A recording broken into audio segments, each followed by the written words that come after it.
Why hello there, and Happy New Year and Merry Christmas. Hope all you girls got that jewellery set that you'll never wear, and all you boys got that set of Lynx Africa.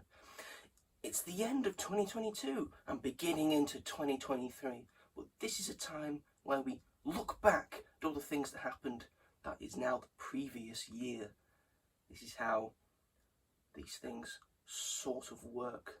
And this isn't an awards ceremony, so to speak. It's just a random jumble of things that interested me in 2022 that I thought I would share with you and to see if you agree with me.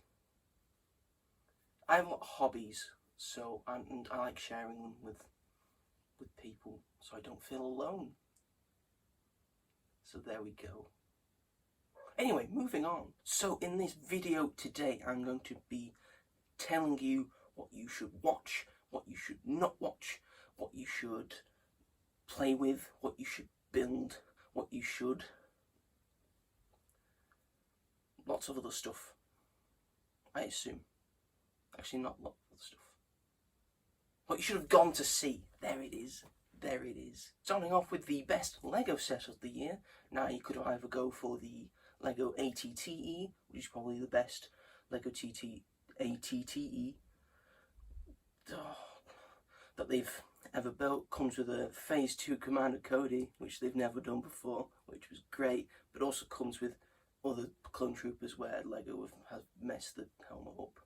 Shame on you, Lego. There's also Obi-Wan's Jedi Starfighter, which is an absolutely beautiful set, beautiful build, beautiful minifigures all around. You can't really, mess up an Obi-Wan Kenobi minifigure. It's just too sexy. But undoubtedly for me, the best Lego set of 2022 was the Lego Speed Champions Aston Martin DB5. Not because it's the best Aston Martin DB5 they've ever done in Lego form. For one, the wing mirrors are missing. It makes it look really odd. But one, it's the James Bond Aston Martin DB5. Two, it's got all the different number plates, which is fun. And number three, it comes with a James Bond minifigure. That Lego wins at life. Like, we've waited years for this. It looks like Daniel Craig as well. It's a James Bond minifigure. Doesn't come with a gun. Comes with a wrench for some reason. But it's a James Bond minifigure. Just find a gun that he can use. Excellent. Next up is the best action figure of the year, and it's Bane.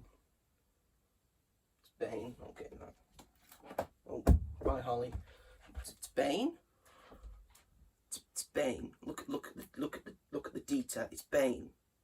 Look how tall he is. He's bigger than my head. The same size as my head. My head's massive. It's Bane. It's Bane.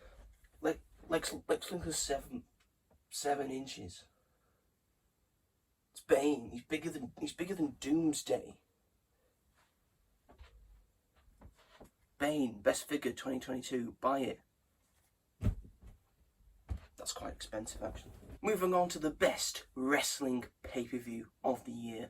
Now, these are shows for people who like wrestling and people who don't like wrestling, and people who just want an easy fix.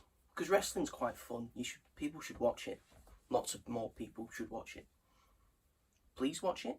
So, if we're going for pure wrestling, the best wrestling show of the wrestling that did the best wrestling, it's AEW New Japan Pro Wrestling Forbidden Door. Every show is a true classic of the genre. Is it a genre? Is wrestling a genre? Or does wrestling have genres? Anyway, that's the best one from a wrestling perspective. But from a wrestling sports entertainment perspective, for me, this year my favourite was Clash at the Castle, because there wasn't a dud match on it. All the matches I enjoyed. The main event was spectacular. Gunther Sheamus was great as well. If you don't know what I'm on about, just look it up.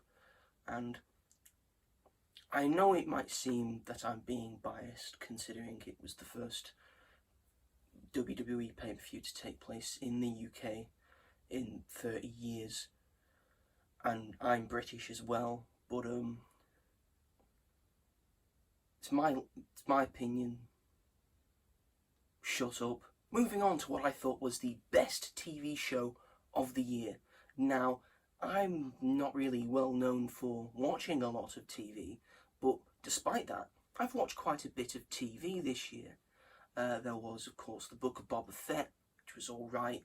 Obi-Wan Kenobi, which I think I liked more than most people. There was the finale of Peaky Blinders, which was good. There was Peacemaker, which was good. Moon Knight, I enjoyed a lot. She-Hulk, yeah. And then there was this. Andor. Andor is the best show of the year. It takes Star Wars and makes it for adults and sees how that turns out. And it turns out great because Star Wars is good in any medium. Because Star Wars is great. And it works for everyone.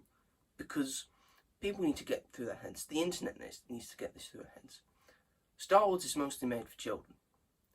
And it's nice when it's changed up a bit.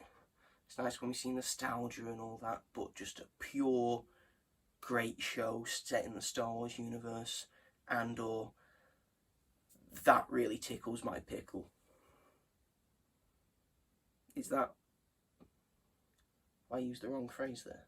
Next up we have our game of the year. These are the video games that you probably should play from last year. There is, of course, God of War Ragnarok, which I am playing. I haven't finished yet because I'm just having too much darn fun.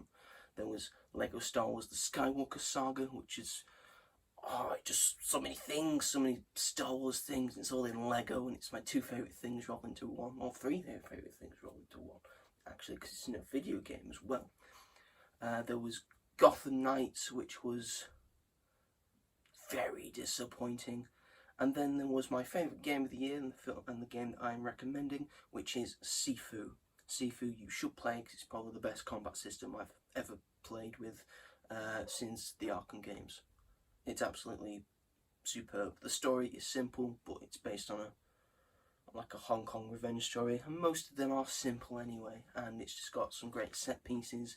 It looks visually stunning, and I know a lot of you were expecting me to say Elden Ring, because Elden Ring is probably the best game of the year, but I haven't played Elden Ring because I don't play Dark Souls games, because Dark Souls games would probably make me snap controllers and consoles and kitchenware into multiple pieces. I mean, I rage at Crash Bandicoot, like a lot, so it's probably not the best for me, per se. So just know that I know that Elden Ring is probably the best game of the year, but for me, my favourite game of the year is Sifu, and that is what I am recommending. Our penultimate topic, the worst film of the year. This is the film, in my opinion, you should avoid at all costs, and it's Blonde, starring Ana de Armas, which depicts the life of Marilyn Monroe.